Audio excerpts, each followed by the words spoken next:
నువ్వు సీఎం అయిన దగ్గర నుంచి జనంలోకి పోలా. ఎంతసేపటికి ఆ మీటింగు, ఆ డ్వాక్రా మైల్లో అదే వాళ్ళు ఇస్తారు. అసలు సూపర్ సార్ అంటారు, స్టేజీ మీద పొగుడుతారు. అంతకుముందు చంద్రబాబుని పొగిడినప్పుడు నవ్విన వైసీపీ వాళ్ళు, వీళ్ళు అంతే చేశారు కదా ప్రాక్టికల్ గా.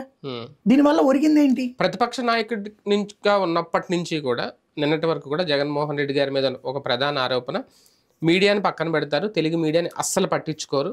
అప్పుడు కూడా అదే, అధికారంలోకి వచ్చిన తర్వాత అదే, ఇప్పటికే కామన్గా అందరూ ఉంటారు. ఒక ప్రెస్ మీట్ కూడా ఆయన పెట్టలేదు. మీడియా అంటేనే, ఆ మీడియా ద్వారా వచ్చే గాలిని ఒక కిటికీ లాంటిది, అది వింటేనే ఆయనకు అర్థం అవుతుంది గ్రౌండ్లో లేదు.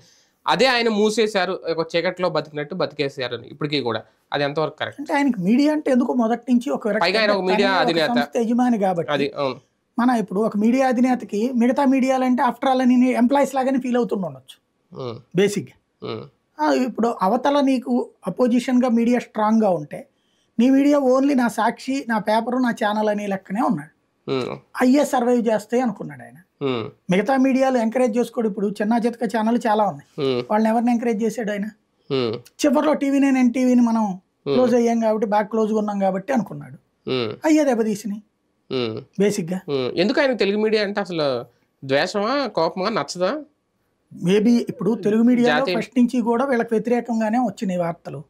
కుటుంబానికి రాజశేఖర రెడ్డి ఉన్నప్పుడు ఆయన సపోర్ట్ చేయలేదు, జగన్ వచ్చినా చేయలేదు. సాక్షి లేకపోయి ఉంటే అసలు ఇంకేది ఉండేది కాదేమో వీళ్ళకి.